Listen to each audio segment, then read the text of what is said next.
വിജയേട്ടാ നമസ്കാരം. നമസ്കാരം. ഡൽഹിയുടെ മൂന്നാമത്തെ സ്ത്രീ മുഖ്യമന്ത്രി അഥവാ വനിതാ മുഖ്യമന്ത്രിയായി രേഖ ഗുപ്ത തെരഞ്ഞെടുക്കപ്പെട്ടിരിക്കുകയാണ്. അവർ സത്യപ്രതിജ്ഞ ചെയ്തിരിക്കുകയാണ്. ഇന്ന് രാവിലെ 10 മണിക്കായിരുന്നു അവരുടെ സത്യപ്രതിജ്ഞ. ഡൽഹിയിലെ പ്രബല വിഭാഗമായിട്ടുള്ള ബനിയ വിഭാഗത്തിൽപ്പെട്ട ഒരു സ്ത്രീയാണ് രേഖ ഗുപ്ത എന്ന് പറയുന്നത്. അവരെയാണ് കേന്ദ്രം മുഖ്യമന്ത്രിയായി അവരോധിതയാക്കിയത്.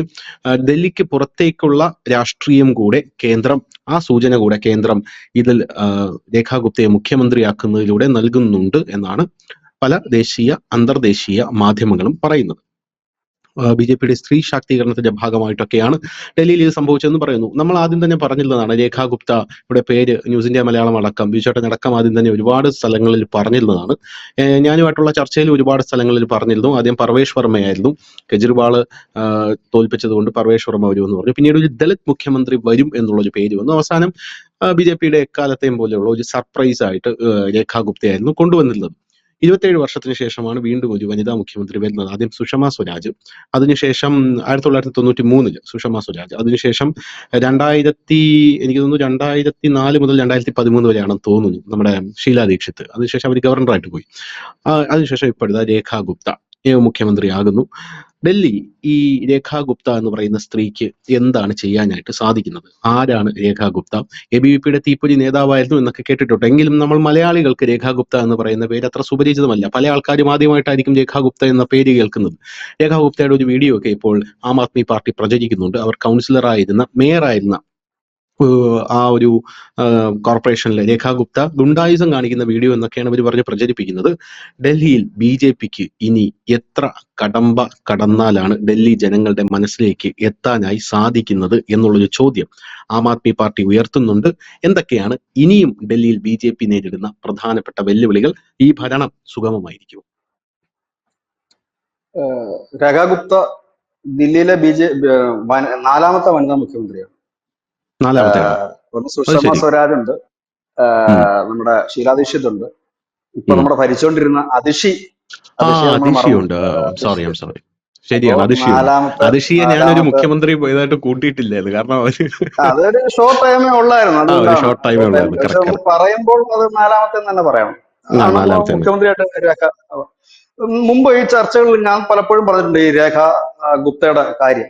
അത് രണ്ട് കാര്യത്തിലാണ് ഞാനത് പറഞ്ഞത്. ഒന്ന്, ഈ BJPയുടെ പുനഃസംഘടനയുമായി ബന്ധപ്പെട്ടിട്ട് ഈ രേഖ ഗുപ്ത BJPയുടെ ദേശീയ വൈസ് പ്രസിഡന്റ് പദവിയിൽ നിന്ന് അവരുടെ കാലാവധി കഴിയുന്നു, അവർ മാറുന്നു, ദില്ലി തെരഞ്ഞെടുപ്പിലേക്ക് മത്സരിക്കാൻ പോകുന്നു പറഞ്ഞപ്പോൾ അന്ന് ഞാൻ പറഞ്ഞിരുന്നു BJP ഒന്നും കാണാതെ അവരെ ആ ഒരു പൊസിഷനിൽ നിന്ന് മാറ്റി അവിടെ ദില്ലിയിൽ മത്സരിപ്പിക്കില്ല, ഒരുപക്ഷെ BJPയുടെ മുഖമാകാം. അത് രണ്ട് കാരണങ്ങളുണ്ട്. കാരണം BJPയുടെ 2014 മുതൽ ഇതുവരെയുള്ള ഒരു പൊളിറ്റിക്സ് പരിശോധിക്കുന്ന ഏതൊരാൾക്ക് മനസ്സിലാകുന്ന ഒരു കാര്യം, അവര് ഈ സ്ത്രീ ശാക്തീകരണത്തിന്, അതായത് വനിതാ സംവരണത്തിന് വലിയ പ്രാധാന്യം കൊടുക്കുന്ന രാഷ്ട്രീയ പാർട്ടിയാണ് ഇന്ത്യയിൽ. എന്തുകൊണ്ടാണ് അവരത് ചെയ്യുന്നതെന്ന് ചോദിച്ചു കഴിഞ്ഞാൽ അവരുടെ ലക്ഷ്യം 2026 ശേഷം നമ്മുടെ രാജ്യത്ത് നടക്കുന്ന മണ്ഡല പുനർനിർണയ ചർച്ചകൾക്ക് ശേഷം ഒരുപക്ഷെ ഈ ശതമാനം 33 സ്ത്രീ സംവരണം 50% എത്താനുള്ള സാധ്യത കൂടുതലാണ്. അങ്ങനെയെങ്കിൽ മത്സരിക്കുന്ന പകുതി പേരും സ്ത്രീകളായിരിക്കും. അപ്പോഴേക്കും തങ്ങളുടെ, കാരണം ഇപ്പൊ നമ്മുടെ ഇന്ത്യയിലെ രാഷ്ട്രീയ പാർട്ടികളെല്ലാം തന്നെ ഒരു പുരുഷ മേധാവിത്വത്തിന്റെ പിടിയിലാണ്. എല്ലാ പാർട്ടികളും, BJPയും കമ്മ്യൂണിസ്റ്റുകളും കോൺഗ്രസും എല്ലാവരും അങ്ങനെ തന്നെ. അപ്പൊ അതിന് ഒരു വലിയ അളവ് വരെ മാറ്റം വരുത്തിക്കൊണ്ടാണ് BJP ഇപ്പോൾ എല്ലായിടത്തും പ്രവർത്തിക്കുന്നത്. കാരണം നാളെ ഈ സ്ത്രീകൾ കൂടുതലായി വരുമ്പോൾ അവിടെയുള്ള പുരുഷന്മാരായിട്ടുള്ള നേതാക്കൾക്കോ പ്രവർത്തകർക്കോ ഒരു മനസ്സിനൊരു വിഷമം ഉണ്ടാകാൻ പാടില്ല. ഇപ്പോഴേ പ്രാക്ടീസ് ചെയ്താൽ കുഴപ്പമില്ലല്ലോ. കാരണം ഇനി വരാൻ പോകുന്നത് സ്ത്രീകളുടെ എണ്ണം വർദ്ധിച്ചുകൊണ്ടേയിരിക്കും. എല്ലാ പാർട്ടിയും അത് കൊടുക്കാൻ നിർബന്ധിതരാകും. കോൺഗ്രസ് കൊടുക്കേണ്ടി വരും, കമ്മ്യൂണിസ്റ്റ് കൊടുക്കേണ്ടി വരും, എല്ലാവരും കൊടുക്കേണ്ടി വരും. 50%. ആലോചിച്ച് നോക്കൂ, 50% സംവരണം വരുമ്പോൾ കേരളത്തിലെ 20 ലോക്സഭാ മണ്ഡലത്തിൽ 10 സ്ത്രീകളായിരിക്കും മത്സരിക്കും, വനിതകളായിരിക്കും, 10 പുരുഷന്മാരായിരിക്കും മത്സരിക്കും. അപ്പൊ സ്വാഭാവികമായിട്ട് ഓരോ ജില്ലയിലും ഓരോ മണ്ഡലത്തിലും രാത്രി കഷ്ടപ്പെട്ട പുരുഷ നേതാക്കൾക്ക് ഒരു മനപ്രയാസം വരുന്നു. സ്വാഭാവികമായും ഇത് എങ്ങനെ വരും, എങ്ങനെ ഇത്. അപ്പൊ അതൊന്നും ഉണ്ടാകാതിരിക്കാൻ ഒരു പ്രാക്ടിക്കൽ ഇപ്പോഴേ അവർ കൊടുത്തു തുടങ്ങും. സംസ്ഥാന തലത്തിൽ നോക്കിയാലും BJPയുടെ ഇപ്പോഴത്തെ അവരുടെ മണ്ഡലം പ്രസിഡന്റിനെ എടുത്താലും ജില്ലാ പ്രസിഡന്റുമാരെയൊക്കെ എടുത്താലും അതിലൊക്കെ സ്ത്രീകൾക്ക് വലിയ ഇമ്പോർട്ടൻസ് അവർ കൊടുത്തിട്ടുണ്ട്. അപ്പോൾ അതിന്റെ ഭാഗമായിട്ട് സ്വാഭാവികമായി 20 സ്റ്റേറ്റ് ഭരിക്കുന്നുണ്ട് NDA, BJPയും BJPയുടെ സഖ്യകക്ഷികളും. അപ്പൊ അവർക്ക് ഒരു വനിതാ മുഖ്യമന്ത്രി ഇല്ല. കാരണം എക്കാലത്തും BJP ഒന്നുമല്ലാതിരുന്ന കാലത്തും അവർക്ക് വനിതാ മുഖ്യമന്ത്രി ഉണ്ടായിട്ടുണ്ട്. സുഷമ സ്വരാജിനെ അവർ ഡൽഹിയിലാക്കിയിട്ടുണ്ട്. അതുപോലെ തന്നെ നമ്മുടെ ഈ വസുന്ധര രാജ സിന്ധ്യയെ അവര് രാജസ്ഥാൻ മുഖ്യമന്ത്രി ആക്കിയിട്ടുണ്ട്. അപ്പം അവര് ആദ്യമായിട്ടല്ല, അവർക്ക് ഒന്നുമില്ല. ഈ വസുന്ധരാജ സിന്ധ്യയൊക്കെ ആദ്യം ഈ ബി.ജെ.പിയുടെ മുഖ്യമന്ത്രി സ്ഥാനാർത്ഥിയാകുന്ന ബി.ജെ.പിക്ക് ഇപ്പൊ കാണുന്ന ആ ഒരു അപ്രമാദിത്യമൊന്നും ഇല്ലാതിരുന്ന ഒരു കാലഘട്ടത്തിലാണ്. ഇപ്പൊ കാണുന്ന ഒരു സ്ട്രെങ്ത് ഒന്നും ഇല്ലാതിരുന്ന സമയത്താണ്. അപ്പൊ അവർ സ്ത്രീകൾക്ക് എന്നും ഒരു ഇമ്പോർട്ടൻസ് കൊടുത്തിട്ടുണ്ട്. അതുപോലെ തന്നെ മിക്കവാറും ഒക്കെ അവരുടെ ഒരു വനിതാ അധ്യക്ഷ, ഒരു സ്റ്റേറ്റിന്റെ വനിതാ അധ്യക്ഷ അവര് ഒരു വനിതയാക്കാറുണ്ട്. ബി.ജെ.പിയുടെ സ്റ്റേറ്റ് അധ്യക്ഷയായിട്ട് വനിതയാക്കാറുണ്ട്. ഇപ്പോ അവസാനം ഉണ്ടായിരുന്ന വനിതാ അധ്യക്ഷ നമ്മുടെ ആന്ധ്രാപ്രദേശിലുള്ള പുരന്തേശ്വരി ആയിരുന്നു. നമ്മുടെ ഈ എൻ ടി രാമറാവുവിന്റെ മകള്, നമ്മുടെ ചന്ദ്രബാബു നായിഡുവിന്റെ ഭാര്യാ സഹോദരിയാണ്. അപ്പൊ ചന്ദ്രബാബു നായിഡുവും ഭാര്യ സഹോദരനും തമ്മിൽ ഭയങ്കര അടിയാ. അതുകൊണ്ട് ചന്ദ്രബാബു നായിഡു മുഖ്യമന്ത്രി ആയപ്പോഴത്തേക്കും ബി.ജെ.പി അവരെ നേരെ എന്നിട്ട് കൊണ്ട് മന്ത്രിയാക്കി, സഹമന്ത്രിയായിരുന്നു. അതായിരുന്നു അവസാനം അവർക്കുണ്ടായിരുന്ന വനിതാ അധ്യക്ഷൻ. അതുകൊണ്ടാണ് ഈ കേരളത്തിൽ ശോഭാ സുരേന്ദ്രൻ വരും എന്ന് പറയുന്ന തിയറിക്ക് കുറച്ചുകൂടെ ബലം പകരുന്നത്. അതുകൊണ്ടാണ്. കാരണം അതിന് സാധ്യത കൂടുന്നു എന്ന് പറയുമ്പോൾ അവർക്ക് വെക്കാൻ പറ്റുന്ന ഒരു വനിതയ്ക്ക് എന്തായാലും അവർ കൊടുക്കും. ഒരു സംസ്ഥാന അധ്യക്ഷയായിട്ട് അവർ വനിതയെ ചെയ്യാറുണ്ട്. എല്ലാ വർഷവും, എല്ലാ തവണയും അവരുണ്ട്. നമുക്കറിയാം, നമ്മുടെ ഈ തമിഴ്നാട്ടില് എന്താണ് നമ്മുടെ സൗന്ദര്യ ഡോക്ടർ തമിഴ് സൗന്ദര്യരാജനെ കൊണ്ടുവന്നിട്ട്, വസുന്ധരാജ സിന്ധ്യ തന്നെ രാജസ്ഥാൻ ബി.ജെ.പി അധ്യക്ഷയായിട്ടുണ്ട്. അങ്ങനെ വനിതകൾ അവര് ഒരുപാട് തവണ കൊണ്ടുവന്നിട്ടുണ്ട്. അപ്പം അതുകൊണ്ടാണ് ഈ ശോഭാ സുരേന്ദ്രന്റെ പേരിന് ഇത്ര ഒരു ബലം കിട്ടും. അപ്പൊ അങ്ങനെ നോക്കുമ്പോഴാണ് ഈ രേഖാ ഗുപ്ത എത്തുന്നത്. രേഖാ ഗുപ്ത എന്ന് പറഞ്ഞതല്ല, ഈ പർവേഷ് വർമ്മ വന്ന വഴിയിലല്ല രേഖാ ഗുപ്ത വന്നത്. രണ്ടും രണ്ടാണ്. രേഖാ ഗുപ്ത എന്ന് പറഞ്ഞ ഒരു സാധാരണ പാർട്ടി പ്രവർത്തകയായി RSSലൂടെ അവരുടെ ഈ സത്സംഗങ്ങളുടെ ഒക്കെ ഒരു ലീഡിംഗ് പൊസിഷനിൽ നിന്ന് ദില്ലി സർവകലാശാലയുടെ ഈ ജനറൽ സെക്രട്ടറി പദം, അതായത് ദില്ലി സർവകലാശാല യൂണിയന്റെ മത്സരിച്ച് ജയിച്ച ഒരു വനിതയാണ്. അപ്പൊ അന്ന് തന്നെ അവരുടെ ഒരു സംഘടനാ പാഠവും കരുത്തും അറിയിച്ചതാണ്. കാരണം ഒരു കോളേജ് തെരഞ്ഞെടുപ്പിലൊക്കെ ആ ഒരു കാലഘട്ടത്തിൽ മത്സരിച്ച് ജയിക്കുക എന്ന് പറയുമ്പോൾ ABP കണക്ക് ഒരു സംഘടനയിലാണ്. ഇന്നിപ്പോ ABP വളരെ ശക്തമാണെങ്കിൽ അന്ന് ശക്തമല്ലാത്ത ഒരു കാലത്ത് മത്സരിച്ച് ജയിച്ചിരുന്നതാണ്. അപ്പൊ അങ്ങനെ ഒരു രാഷ്ട്രീയ പാരമ്പര്യം അവർക്കുണ്ട്. പിന്നെ കൗൺസിലർ ആയിരുന്നു അനവധി തവണ, നിയമസഭാ അംഗമായിരുന്നു അനവധി തവണ. അവർ പക്ഷെ തോറ്റുപോയിരുന്നു. ഈ തെരഞ്ഞെടുപ്പിലല്ല, കഴിഞ്ഞ നിയമസഭാ തെരഞ്ഞെടുപ്പിലൊക്കെ പരാജയപ്പെട്ട മണ്ഡലത്തിൽ തന്നെയാണ് ഇത്തവണയും അവർ മത്സരിച്ചത് എന്നുള്ളതാണ് വലിയ രസം. അവിടെ തന്നെയാണ് അവർ മത്സരിച്ച് ജയിച്ചത്. അപ്പം ഇങ്ങനെയൊക്കെ ഉള്ള ഒരു വനിത, എന്തുകൊണ്ടും എനിക്ക് തോന്നുന്നത് ഇപ്പൊ ഒരുപക്ഷെ എനിക്ക് തോന്നുന്നു ഈ പർവേഷ് വർമ്മയുടെ പേര് തന്നെ ഈ രാജ്യം ശ്രദ്ധിക്കാൻ തുടങ്ങിയത് അരവിന്ദ് കെജ്രിവാളിനെ പരാജയപ്പെടുത്തിയതിനു ശേഷമാണ്. പക്ഷെ അദ്ദേഹത്തിന്റെ അച്ഛനെ നമുക്കൊക്കെ അറിയാൻ കഴിയും. അദ്ദേഹം ഡൽഹി മുഖ്യമന്ത്രിയായിരുന്നു. സാഹിബ് സിംഗ് വർമ്മയുടെ മകനാണ്. അദ്ദേഹം അറിയാൻ പറ്റും. മകനെ അറിഞ്ഞത് ഇപ്പോഴാണ്. പക്ഷെ രേഖാ ഗുപ്ത അങ്ങനെയല്ല, വാർത്തകളിൽ നിറഞ്ഞു നിൽക്കുന്ന ഒരു താരം തന്നെയായിരുന്നു നേരത്തെ തന്നെ. നേരത്തെ ധനുഷ് സൂചിപ്പിച്ചതുപോലെ ഈ കൗൺസിൽ യോഗം, ദില്ലി മുനിസിപ്പൽ കോർപ്പറേഷൻ ഉണ്ട്. അവിടെ അതാണ് നമ്മുടെ ദില്ലിയിലെ ജനങ്ങളുടെ പ്രശ്നങ്ങളിൽ ഇടപെടുന്നത് മുഴുവൻ ഈ municipal corporation, Delhi municipal corporation. എനിക്ക് തോന്നുന്നത് 200-ൽ പരം അംഗങ്ങളുണ്ട്. വലിയ കോർപ്പറേഷൻ. അവരാണ് ഈ ജനങ്ങളുടെ ദൈനംദിന പ്രശ്നങ്ങളൊക്കെ ഇടപെടുന്നത്. ആ കോർപ്പറേഷൻ അംഗമായിരുന്നു ഇവർ. അവിടുത്തെ മേയറായിരുന്നു. അങ്ങനെ പലവട്ടം ഈ തല്ലും പിടിയുമൊക്കെയാണ്. ഇപ്പോഴും ദില്ലി കോർപ്പറേഷൻ നില മെച്ചപ്പെട്ടിട്ടൊന്നുമില്ല. ഇപ്പോഴും അങ്ങനെയൊക്കെ തന്നെയാണ്. അടിയും പിടിയും ബഹളവും അലമ്പും ഒക്കെ തന്നെയാണ് ഇപ്പോഴും. കാരണം ഇപ്പൊ കുറച്ചുകൂടി കൂടിയിട്ടുണ്ട്. കാരണം വെച്ചാൽ അവിടെ ഈ രണ്ട് കൗൺസിലേഴ്സ്, ആം ആദ്മി പാർട്ടിയുടെയും ബി.ജെ.പിയുടെയും കൗൺസിലേഴ്സ് തമ്മിൽ വലിയ അന്തരമില്ല. 3 സീറ്റിന്റെ ബലത്തിലാണ് ഇപ്പൊ ബി.ജെ.പി കയറി നിൽക്കുന്നത്. കഴിഞ്ഞ മാസം വരെ ആം ആദ്മി പാർട്ടി ആയിരുന്നു 3 സീറ്റിന്റെ ബലത്തിൽ കയറി നിൽക്കുന്നത്. കാരണം അതിന് 3 പേര് കൂറുമാറി ഇപ്പുറത്ത് വന്നു. ഇനി ഇവിടുന്ന് കൂറുമാറി അങ്ങോട്ട് പോവുക, അവിടുന്ന് കൂറുമാറി, അത് മൊത്തത്തിൽ അലമ്പി കിടക്കുന്ന ഒരു സാധനം. അവിടെ ഈ എന്നും പ്രശ്നങ്ങളും വഴക്കുകളും ഇതൊക്കെയാണ്. അത് സ്വസ്ഥതയില്ല എന്ന് പറയാം.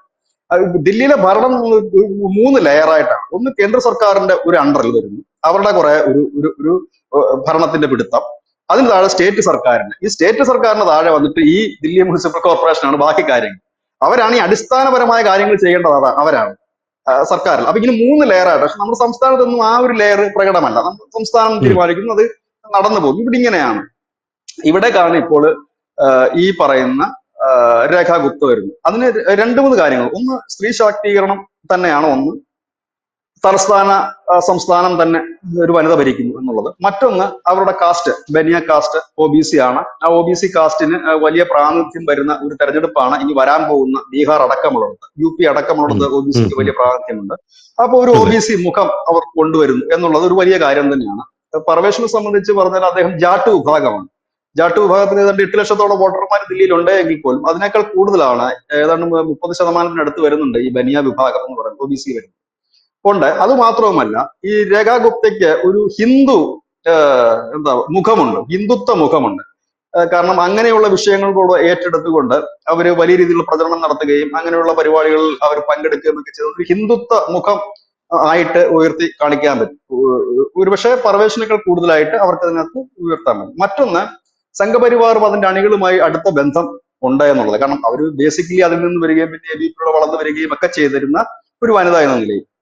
പക്ഷേ ദില്ലി ഭരിക്കുക എന്ന് പറഞ്ഞാൽ നമ്മൾ നോക്കുമ്പോൾ ഒരു 70 അംഗ നിയമസഭയാണെങ്കിലും വളരെ റിസ്ക് പിടിച്ച ഒരു സംസ്ഥാനം എന്ന് നമുക്ക് വേണം പറയേണ്ടി വരും. കാരണം അതിന്റെ പ്രധാനപ്പെട്ട കാര്യം വെച്ചാൽ ഈ മധ്യവർഗം 63% മധ്യവർഗമുള്ള ഒരു മിഡിൽ ക്ലാസ് പീപ്പിൾ ഉള്ള ഒരു സ്ഥലമാണ് ദില്ലി. അതുകൊണ്ട് തന്നെ ചെറിയ മൈന്യൂട്ട് ആയിട്ടുള്ള കാര്യങ്ങൾക്ക് പോലും നമ്മൾ സൂക്ഷ്മതയോടെ പോയില്ല എന്നുണ്ടെങ്കിൽ വലിയ തിരിച്ചടി തന്നെ നേരിടേണ്ടി വരും. ഇവിടെ ഈ രേഖാ ഗുപ്തയ്ക്ക് നേരിടേണ്ടി വരുന്ന ചില പ്രതിസന്ധികളുണ്ട്. അതിലൊന്ന് അവിടുത്തെ ലഫ്റ്റനന്റ് ഗവർണറുമായിട്ടുള്ള ബന്ധം തന്നെയായിരിക്കും. ഈ ലഫ്റ്റനന്റ് ഗവർണർ BJP ചില ലഫ്റ്റനന്റ് ഗവർണർമാരെയൊക്കെ വെക്കാറുണ്ട്. അതിൽ ഒന്ന് ജമ്മു കാശ്മീരാണ്, ഒന്ന് പോണ്ടിച്ചേരിയാണ്, ഒന്ന് ദില്ലിയാണ്, ആൻഡമാൻ നിക്കോബാർ ദ്വീപ്. ഇവിടെ ഈ വെക്കുന്ന പറയുന്ന ചെറിയ പുള്ളികളല്ല, വലിയ ഹൈ പവറുള്ള ടീമുകളായിരിക്കും ഈ വെക്കുന്നത്. അവരങ്ങനെ ആർക്കും അങ്ങനെ പെട്ടെന്ന് വഴങ്ങി കൊടുക്കുന്ന ഒരു സംഭവമല്ല. അങ്ങനെ ഈ ദില്ലിയിൽ ഇപ്പോൾ ഉള്ളത് സക്സേനയാണ്. അദ്ദേഹം ഖാദി ബോർഡിലൊക്കെ ഇരുന്ന് ചെയർമാനൊക്കെ ആയിട്ട് കഴിവ് തെളിച്ചൊരു വ്യക്തി തന്നെയാണ് അദ്ദേഹം. അപ്പൊ അദ്ദേഹവും കേജ്രിവാളും തമ്മിൽ ഡെയിലി അടിയായിരുന്നു. കാരണം നിയമപരമായിട്ട് ഈ ലഫ്റ്റനന്റ് ഗവർണർക്കാണ് ദില്ലിയിൽ കുറച്ചുകൂടെ അധികാരം കൂടുതൽ നിയമപരമായിട്ട്. അപ്പൊ അദ്ദേഹത്തിന്റെ ലക്ഷ്യം മുഴുവൻ ഇതിന്റെ മൊത്തം സുരക്ഷ, ദില്ലിയുടെ ഫുൾ സുരക്ഷയും കാര്യങ്ങളും എല്ലാം കേന്ദ്ര സർക്കാർ നിക്ഷിപ്തമാകണം എന്ന് ആഗ്രഹിച്ചിട്ടാണ് ഈ സക്സേനയുടെ ഓരോ കാര്യങ്ങളും മുമ്പോട്ട് പോകുന്നത്. അത് മാത്രമല്ല, ഈ മുഖ്യമന്ത്രിയേക്കാൾ ഒരുപടി മുകളിലാണ് ഈ സക്സേന എപ്പോഴും ആക്ട് ചെയ്യുന്നതും കാര്യങ്ങൾ മുമ്പോട്ട് നീക്കും. അതിന്റെ ഏറ്റവും ഒടുവിലത്തെ ഉദാഹരണമായിട്ട് വേണമെങ്കിൽ നമുക്ക് പറയാൻ പറ്റും, ഈ മുഖ്യമന്ത്രി സ്ഥാനാർത്ഥിയെ പോലും നിശ്ചയിക്കുന്നതിന് മുമ്പ് തന്നെ സക്സേന യമുന ശുചീകരണത്തിന് ഉത്തരവിടുകയും യമുന ശുചീകരണം തുടങ്ങുകയും ചെയ്തു. അതായത് ആരാണ് യമുന ശുചീകരണം തുടങ്ങിയെന്ന് വെച്ചാൽ ഗവൺമെന്റ് ഫോം ചെയ്തിട്ടില്ല, ഗവൺമെന്റും ഇല്ല. അപ്പോഴെന്താണ്, സക്സേന ഓർഡർ എടുക്കും, നടപ്പാക്കും. അപ്പം യമുന ശുചീകരണത്തെ കുറിച്ച് പറയുമ്പോൾ 2014 അരവിന്ദ് കെജ്രിവാൾ അധികാരത്തിലേറുമ്പോൾ അരവിന്ദ് കെജ്രിവാൾ കൊടുത്ത ഒരു ഉറപ്പാണ് അവിടെയുള്ള ജനങ്ങൾക്ക്, യമുന ഞങ്ങൾ ശുചീകരിക്കുമെന്നുള്ളത്. അരവിന്ദ് കെജ്രിവാൾ രണ്ടാമത്തെ ടേമിൽ വന്നപ്പോഴും ഇതേ വാഗ്ദാനം അദ്ദേഹം ആവർത്തിച്ചു, ഞങ്ങൾ ശുചീകരിക്കുമെന്നുള്ളത്. ഇപ്പോഴും അദ്ദേഹത്തിന്റെ ഇലക്ഷൻ പോർട്ട്ഫോളിയോ എടുത്ത് നോക്കിക്കഴിഞ്ഞാൽ അതിനകത്ത് കൃത്യമായിട്ട് കാണാനായിട്ട് സാധിക്കും ശുചീകരിക്കുമെന്നുള്ളത്. ആൾക്കാർ, അതായത് അരവിന്ദ് കെജ്രിവാൾ ഇപ്പൊ ഏകദേശം 10-11 കൊല്ലമായിട്ട് അവിടെ ഭരിക്കുന്നു, AAP ഭരിക്കുന്നു. ഇതുവരെയും യമുന അവർക്ക് ശുചീകരിക്കാൻ സാധിച്ചില്ല. എന്നാൽ BJP പ്രകടന പത്രികയിൽ ഈ കാര്യം പറഞ്ഞ് അധികാരം കിട്ടുന്നതിന് മുമ്പ് തന്നെ യമുന ശുചീകരണം നടത്തി കഴിഞ്ഞു എന്നുള്ളതാണ് പ്രധാനപ്പെട്ട ഒരു കാര്യം എന്ന് പറയുന്നത്. അല്ല, പ്രധാന പോയിന്റ് അവിടെ അല്ല. ഇതിന്റെ പോയിന്റ് ഞാൻ ഈ സക്സസിനെ കുറിച്ച് പറഞ്ഞു തരാൻ അത് പറഞ്ഞത്. അത് അവർ നടപ്പാക്കി, അവരുടെ പ്രകടനത്തിൽ അധികം നടപ്പാക്കിയത്. ഇത് മുഖ്യമന്ത്രി എത്തുന്നതിന് മുമ്പ് തന്നെ സക്സേന അതിനുള്ള ഉത്തരവ് കൊടുക്കുകയും പണി തുടങ്ങുകയും ചെയ്തിരിക്കുന്നു. അതായത് ഞാനാണ് ഇവിടുത്തെ രാജാവ്, ഞാൻ തന്നെയാണ് ഹീറോ എന്ന് പുള്ളി ആദ്യം തന്നെ അവിടെ വന്നു. ഇനിയിപ്പോ എന്തായാലും BJP അധികാരത്തിൽ കയറുമ്പോൾ സ്വാഭാവികമായി തന്നെ ഇത് സ്റ്റാർട്ട് ചെയ്യും. അതിന് മുമ്പ് തന്നെ പുള്ളി ഒരു എന്താണ് പറയുന്നത്, ഒരു മുഴം മുമ്പേ അങ്ങ് എറിഞ്ഞു. അപ്പൊ ഈ സക്സേനയുമായിട്ട് രമ്യതയിൽ പോവുക എന്നുള്ളതാണ് ആദ്യത്തെ ഒരു വിഷയം. എനിക്ക് തോന്നുന്നു ഒരു പക്ഷേ ഇത്ര എക്സ്പീരിയൻസ് ഉള്ള ഒരു മുഖ്യമന്ത്രി ആയതുകൊണ്ടും പിന്നെ BJP ആണല്ലോ ഈ രണ്ടുപേരുടെയും ഗോഡ് ഫാദർമാർ, അല്ലെങ്കിൽ രണ്ടുപേരുടെയും മുകളിലിരിക്കുന്ന BJP ആയതുകൊണ്ടുമൊക്കെ അത് വലിയ കുഴപ്പമില്ലാതെ പോകും എന്ന് പറയേണ്ടി വരും. കാരണം ഇത്രയും നാൾ ഈ അരവിന്ദ് കെജ്രിവാളോട് അടിയായിരുന്നു, അതുപോലെ വരില്ല നമുക്ക് പ്രതീക്ഷിക്കാം. രണ്ടാമതൊരു വലിയ കടമ്പയുണ്ട് എന്ന് വെച്ച് കഴിഞ്ഞാൽ, ഈ BJP കുറെ വാഗ്ദാനങ്ങൾ ജനങ്ങൾക്ക് നൽകിയിരുന്നു ഈ തെരഞ്ഞെടുപ്പിൽ. അവർ ഇന്ന് വരെ ഇതുപോലൊരു വാഗ്ദാനം ഒരു സംസ്ഥാനത്തും നൽകിയിട്ടില്ല. അവർ ഈ വാഗ്ദാനങ്ങൾക്കൊക്കെ എതിരുമായിരുന്നു. നിർമ്മലാ സീതാരാമൻ ആയാലും നരേന്ദ്രമോദി ആയാലും ഒക്കെ ഈ കോൺഗ്രസും മറ്റും ആം ആദ്മിയൊക്കെ വലിയ വാഗ്ദാനങ്ങൾ നൽകുമ്പോൾ പറയും ഇത് ഫൂളിഷ്നെസ് ആണ്, ഇങ്ങനെ ചെയ്യരുത്, ഇത് രാജ്യത്തിന്റെ നട്ടല് തകർക്കും, സാമ്പത്തിക തകർച്ചയിലേക്കും വഴിതെളിക്കും എന്നൊക്കെ പറഞ്ഞിരുന്നെങ്കിൽ ആ BJP തന്നെ ദില്ലിയിൽ വലിയ വാഗ്ദാനങ്ങൾ നൽകി. ഒന്ന്, ഈ ദരിദ്രരായ സ്ത്രീകൾക്ക് 2500 രൂപ, ഗർഭിണികളായ സ്ത്രീകൾക്ക് 21,000 രൂപ, അതുപോലെ തന്നെ ചികിത്സാ സഹായം 10 ലക്ഷം രൂപ, അതായത് 5 ലക്ഷം രൂപ ഈ ആയുഷ്മാൻ ഭാരതും 5 ലക്ഷം രൂപ സർക്കാരും കൊടുക്കുക എന്നുള്ളത്. ഈ പണം ആൾക്കാർക്ക് ഈ പെൻഷനായിട്ടും മറ്റുമൊക്കെ പണം കൊടുക്കുമ്പോൾ ആ പണം കണ്ടെത്തേണ്ടതായിട്ടുണ്ട്. വലിയ ഒരു സാമ്പത്തിക ബാധ്യത സംസ്ഥാനങ്ങൾക്ക് വരുത്തി വെക്കുന്നതാണ്. ഇത് എവിടൊക്കെ ഇത് കണക്കുള്ള വമ്പൻ വാഗ്ദാനം നൽകി തുടങ്ങിയിട്ടുണ്ടോ അവിടെ എല്ലാം ഇത് പൊളിഞ്ഞൊടുങ്ങിയ ചരിത്രമേ ഉള്ളൂ. ഇവിടെ ഹിമാചൽ പ്രദേശില് അടിപിടിയും പേരവാസവുമായിട്ട്, കർണാടക, ഹിമാചൽ പ്രദേശ് എല്ലായിടത്തും ഇത് തന്നെയാണ് സംഭവിച്ചത്. കാരണം ഇതൊരു വലിയ സംഖ്യയാണ് വരുന്നത്. ഇപ്പൊ നമുക്ക് ഗ്രാജുവലി നമുക്കിപ്പം 1000 രൂപ മേടിക്കുന്ന ഒരാൾക്ക് ഒരു 1100 കൊടുത്തു കഴിഞ്ഞാൽ നമുക്ക് അത്രയും ബാധ്യതയെ വരുന്നത്. ഇത് അങ്ങനെയല്ല, ഒറ്റയടിക്ക് ഡബിളും ട്രിബിളും ആക്കിയിട്ടാണ് കൊടുക്കുന്നത്. ഇതിനെതിരെയാണ് BJP. നിർമ്മലാ സീതാരാമൻ ഓപ്പണായിട്ട് തന്നെ പറഞ്ഞു ഇത് ചെയ്യരുത്. കാരണം രാജ്യത്തെ അല്ലെങ്കിൽ ആ സംസ്ഥാനത്തിന്റെ മറ്റ് അടിസ്ഥാന വികസനത്തിന് വേണ്ടി മാറ്റി വെക്കേണ്ട ഫണ്ടാണ് ഇതേ രീതിയിലുള്ള ഫ്രീ ഗിഫ്റ്റ് ആയിട്ട് ഓരോരുത്തർക്ക് കൊടുക്കുന്നത്. ഈ സൗജന്യ യാത്ര കേൾക്കുമ്പോൾ ഒരു സുഖമുണ്ട്. നമ്മളൊക്കെ എത്ര പേര് സൗജന്യ യാത്ര ഉപയോഗപ്പെടുത്തും? ഈ സൗജന്യ യാത്രയിൽ പോകുമ്പോൾ നമ്മൾ ആലോചിക്കുക, നമ്മൾ കൊടുക്കുന്ന ആ സ്റ്റേറ്റിലുള്ള മറ്റുള്ളവർ കൊടുക്കുന്ന അല്ലെങ്കിൽ അവരുടെ വികസനത്തിന് വേണ്ട പണമാണ് ഇങ്ങനെ പോകുന്നത്, ഈ രീതിയിൽ പോകുന്നത്. അങ്ങനെ ഒരുപാട് കാര്യങ്ങളുണ്ട്. പക്ഷെ അതിനെ ഇത് എങ്ങനെ അതിജീവിക്കും എന്നുള്ളത് വലിയ ചോദ്യചിഹ്നം തന്നെയാണ്. അത് രണ്ടാമത്തെ ഒരു കാര്യം. മൂന്നാമത്തെ ഒരു കാര്യം എന്ന് പറഞ്ഞു കഴിഞ്ഞാൽ, ഞാൻ ഈ നേരത്തെ പറഞ്ഞു ദില്ലി മുനിസിപ്പൽ കോർപ്പറേഷൻ തന്നെയാണ്. കാരണം അവിടെ ഒന്നെങ്കിലും എനിക്ക് തോന്നുന്നത് BJP സെൻട്രൽ ഗവൺമെന്റ് അധികം വൈകാതെ തന്നെ ഈ മുനിസിപ്പൽ കോർപ്പറേഷൻ പിരിച്ചുവിടാനുള്ള സാധ്യതകൾ വളരെ കൂടുതലാണ്. കാരണം ഇവിടെ ഒരു സ്വസ്ഥതയില്ല. ഇത് ആര് കയറിയാലും സ്വസ്ഥതയില്ലാത്ത ഒരു വല്ലാത്ത കോർപ്പറേഷൻ ഉണ്ട്. ഈ മുമ്പ് അങ്ങനെ ആയിരുന്നില്ലെങ്കിൽ ഇപ്പോൾ കുറെ നാളുകളായിട്ട് ഈ ആം ആദ്മി BJP തമ്മിൽ കട്ടക്ക് നിൽക്കുകയും എന്നും ബഹളങ്ങളും ഒരു നിശ്ചലാവസ്ഥയിൽ കിടക്കുന്നത്. കാരണം ഗവൺമെന്റ്, സർക്കാർ, ഇപ്പം മുഖ്യമന്ത്രി ഇല്ല, ഗവൺമെന്റ് എന്തെങ്കിലും ഒരു കാര്യം ഇംപ്ലിമെന്റ് ചെയ്യണമെങ്കിൽ ഇവരുടെ സഹായമില്ലാതെ ഇംപ്ലിമെന്റ് ചെയ്യാൻ പറ്റില്ല. ഇവര് ഈ മൊത്തം കുളവായി കിടക്കുന്നിടത്ത് ഇവരെങ്ങനെ ഇംപ്ലിമെന്റ് ചെയ്യാൻ കഴിയും? ഇതാണ് ഒരു കാര്യം. ഇതിൽ തന്നെ നിർണായകമായ കാര്യമുണ്ട്. ഇപ്പൊ മഴക്കാലം വരാൻ പോവാ. മഴക്കാലത്തിന് മുമ്പ് ഈ മഴവെള്ളം കെട്ടി നിൽക്കുന്ന ആ ഒരു സംവിധാനം മാറ്റണം. ഇല്ല എങ്കിൽ വലിയ പ്രതിഷേധം അത് വിളിച്ചു വരുത്തും. ആം ആദ്മിയുടെ കാലത്ത് എനിക്ക് തോന്നുന്നു 2023 എനിക്ക് തോന്നുന്നു, നമ്മുടെ ഈ കുട്ടികൾ പഠിക്കുന്ന കോച്ചിങ് സെന്റർ ഉണ്ട് അവിടെ. ആ കോച്ചിങ് സെന്ററിലേക്ക് കെട്ടിനിന്ന മഴവെള്ളം ഇടിച്ചു കയറി 3 പേരാണ് മരിച്ചത്. അപ്പം ഈ മഴവെള്ളം IAS കോച്ചിങ് സെന്റർ. അപ്പൊ ഈ മഴവെള്ളം ഒഴുകിപ്പോകാനുള്ള സൗകര്യങ്ങൾ, അതായത് ഈ ഓടകളും മറ്റും ഇല്ലാത്തതും ഉള്ള ഓടകളെല്ലാം വൃത്തിഹീനമായി കിടക്കുന്നതും അത് ഒരു വലിയ പ്രതിസന്ധി. അത് പെട്ടെന്ന് മാറ്റാൻ കഴിയുമോ എന്ന് വെച്ചാൽ അല്പം പ്രയാസകരമായ കാര്യം. മറ്റൊന്ന് പൊട്ടിപ്പൊളിഞ്ഞ റോഡിന്റെ അവസ്ഥ. ഒരുപക്ഷെ അത് ചിലപ്പം കേന്ദ്രത്തിന്റെ കൂടെ സഹായത്തിൽ അത് നീക്കം ചെയ്യുമായിരിക്കും. ഇങ്ങനെ പോകുന്നു അനവധി കാര്യങ്ങൾ. മറ്റൊരു പ്രധാനപ്പെട്ട കാര്യം എന്ന് പറഞ്ഞാല് ഈ ഇപ്പോൾ BJPയുടെ പ്രതിപക്ഷം, അതായത് ആം ആദ്മി എന്ന് പറയുന്നത് അവരൊരു ചെറിയ നമ്പർ അല്ല. കഴിഞ്ഞ തവണ ആം ആദ്മിക്ക് എന്ന് പറഞ്ഞു കഴിഞ്ഞാൽ വെറും 8 MLA ഉള്ളായിരുന്നു BJPക്ക്. 62 സീറ്റും ആം ആദ്മിയായിരുന്നു. അതിന് മുമ്പ് വെറും 3 MLA ഉള്ളായിരുന്നു BJPക്ക്. 67 സീറ്റും ആം ആദ്മി ആയിരുന്നു. ഇപ്പോൾ കഥ അങ്ങനല്ല. BJP ആയിട്ട് 14 സീറ്റിന്റെ വ്യത്യാസമുള്ളൂ. അതായത് ശക്തരായ ഒരു പ്രതിപക്ഷം ഉണ്ടായിരിക്കും എന്നുള്ള ഒരു യാഥാർത്ഥ്യമുണ്ട്. ആ ഒരു പ്രതിപക്ഷത്തെ ഹാൻഡിൽ ചെയ്യുക എന്നുള്ളതായിരിക്കും BJP നേടുന്ന അടുത്ത വെല്ലുവിളി. കാരണം പ്രത്യേകിച്ച് ആം ആദ്മിയൊക്കെ ആയതുകൊണ്ട് തന്നെ കാര്യമുള്ളതിനും ഇല്ലാത്തതിനും ഒക്കെ പ്രതിഷേധങ്ങളും ആരോപണങ്ങളും ഉന്നയിച്ച് രംഗത്തെത്തുന്ന കാര്യത്തിൽ യാതൊരു തർക്കവുമില്ല. പ്രത്യേകിച്ച് അരവിന്ദ് കെജ്രിവാൾ റോളൊന്നും ഇല്ലാത്തതുകൊണ്ട് അദ്ദേഹം ഫുൾ ടൈം ഇപ്പൊ ദില്ലി തമ്പടിച്ചുകൊണ്ട് ഈ പണികൾക്കൊക്കെ ഇറങ്ങുകയും ചെയ്യും. അപ്പൊ അങ്ങനെയൊക്കെ വരും. ഇങ്ങനെ പ്രധാനപ്പെട്ട ചില കാര്യങ്ങളുണ്ട്. ഇവിടെയാണ് ഈ രേഖ ഗുപ്തയുടെ ഒരു എക്സ്പീരിയൻസ് BJPക്ക് ഗുണപ്രദമാവുക എന്നാണ് മനസ്സിലാക്കാൻ പറ്റുന്നത്. കാരണം അവർ ദീർഘകാലം ദില്ലി നിയമസഭാ അംഗമായിരുന്നു, ദീർഘകാലം ദില്ലി മുനിസിപ്പൽ കോർപ്പറേഷൻ അംഗമായിരുന്നു. അങ്ങനെ അടിത്തട്ടിൽ നിന്ന് പണി പഠിച്ച് വന്നിട്ടുള്ള ഒരു വനിത ആയതുകൊണ്ട് ഇതിനെ സ്മൂത്ത് ആയിട്ട് ഹാൻഡിൽ ചെയ്യാൻ കഴിയും എന്ന് തന്നെയാണ് നമ്മൾ വിശ്വസിക്കുന്നത്. ഒപ്പം തന്നെ ഒരു ജനകീയ നേതാവ് എന്നൊരു പ്രതിച്ഛായ അവർക്കുണ്ട്. അതായത് സാധാരണപ്പെട്ട വീട്ടമ്മമാരുടെ കൂടെ നടക്കുകയും എടുക്കുകയും അവരുടെ വിഷയങ്ങൾക്ക് മുൻനിരയിൽ നിൽക്കുകയും ഒക്കെ ചെയ്യുന്നത് കൊണ്ട് അങ്ങനെയും കൂടെ ഒരു മുഖമുണ്ട്. അപ്പൊ കാര്യങ്ങൾ കുറച്ചുകൂടെ സിമ്പിൾ. കാരണം കേന്ദ്ര സർക്കാരിന്റെ പിന്തുണയും ഈ പറഞ്ഞ ലഫ്റ്റനന്റ് ഗവർണറുടെ പിന്തുണയും എല്ലാം കൂടെ കിട്ടിയാൽ, പക്ഷെ അവിടെ ഞാൻ പറഞ്ഞില്ല, ഈ പ്രധാന പ്രതിസന്ധികളായിട്ട് വരുന്നത് ഈ മലിനജലം, റോഡുകൾ ശോചനീയാവസ്ഥയും ഈ മലിനജലം കെട്ടി നിൽക്കുന്ന ഈ അഴുക്കുചാലുകളുടെ പ്രശ്നമൊക്കെ തന്നെയാണ്. പിന്നെ ചേരി ഒഴിപ്പിക്കൽ ഒരു വലിയ വിഷയമാണ്. കാരണം റോഡുകളും മറ്റും കയ്യേറിയിട്ടുള്ള അനധികൃത കച്ചവടങ്ങളൊക്കെ, ഇതൊക്കെ അല്പം തലവേദന പിടിച്ച പണിയാണ്. അതൊന്ന്. രണ്ടാമത്തെ ഏറ്റവും ഒരു ഡേഞ്ചറസ് ആയിട്ടുള്ള കാര്യം ഇതാണ്. ഈ ഫ്രീ ബീസ് കൊടുക്കുക, അതായത് 2500 രൂപ പെൻഷൻ കൊടുക്കുക, ഇല്ലെങ്കിൽ 21,000 രൂപ ഗർഭിണികൾ കൊടുക്കുക. ഇതിനൊക്കെയുള്ള സാമ്പത്തികം കണ്ടെത്തുക, ഇല്ലെങ്കിൽ അതിനകത്തൊക്കെ എന്താകും സംഭവിക്കുക എന്നുള്ളത്. കാരണം ഈ സൗജന്യങ്ങൾ വാഗ്ദാനം ചെയ്യുക എന്നുള്ള ഏറ്റവും വലിയ അബദ്ധമാണ്. അത് BJP ചെയ്താലും കോൺഗ്രസ് ചെയ്താലും കമ്മ്യൂണിസ്റ്റ് ചെയ്താലും ആര് ചെയ്താലും. ഒരു കിറ്റ് കൊടുക്കുന്നത് പോലെ അല്ല ഇങ്ങനെയുള്ള കാര്യങ്ങൾ. ഇവിടെ ഒന്നും വേണ്ട. ഇവിടെ നമ്മുടെ കേരളത്തിൽ ഒരു സാമൂഹ്യക്ഷേമ പെൻഷൻ കൊടുക്കുന്നതും അത് വൈകിയതുമായി ബന്ധപ്പെട്ടുണ്ടായ പ്രതിഷേധം അറിയാം. നമ്മുടെ ഇടുക്കിയില് ഒരു വയോധിക ഉണ്ടാക്കിയ പൊല്ലാപ്പ തീർന്നിട്ടില്ല. അപ്പോ ഇങ്ങനെയുള്ള കാര്യങ്ങൾ, അതായത് അതെ, മറിയച്ചേട്ടത്തി. അപ്പൊ അതേപോലെയുള്ള കാര്യങ്ങളുണ്ട്. പക്ഷെ എങ്കിലും ഇതിനെ അതിജീവിക്കാൻ എനിക്ക് തോന്നുന്നു ഈ കുറച്ചുകൂടെ ജനകീയമായിട്ട് ഒരു മുഖവും ജനകീയമായ ഇടപെടൽ നടത്താനും ഈ പർവേഷ് വർമ്മയേക്കാൾ കുറച്ചുകൂടെ മിടുക്കി, അല്ലെങ്കിൽ പർവേഷ് വർമ്മയേക്കാൾ കുറച്ചുകൂടെ ബെറ്റർ ഈ രേഖാ ഗുപ്തയാണ് എന്ന് നമുക്ക് പറയേണ്ടി വരും. കാരണം ബേസ് അടിത്തട്ടി തൊട്ട് പണി അറിഞ്ഞ് വന്ന ഒരാളാണ്. നമ്മളെന്താ മലയാളത്തിൽ പറയുന്നത്, ഒറ്റയ്ക്ക് വഴിവെട്ടി വന്നതാണ് എന്ന് പറയുന്നത്. ഒറ്റയ്ക്കൊക്കെ വഴിവെട്ടി വന്ന ഒരാളാണ്. കളികളും കാര്യങ്ങളൊക്കെ നന്നായി അറിയാം. ദീർഘകാലം BJPയുടെ ദില്ലി അധ്യക്ഷയായിരുന്നിട്ടുണ്ട്, മഹിളാ മോർച്ചയുടെ അധ്യക്ഷയായിരുന്നിട്ടുണ്ട്.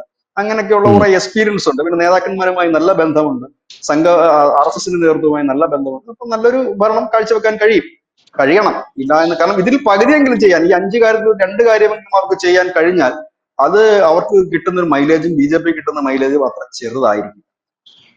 താങ്ക് യു ചേട്ടാ. Thank you so much.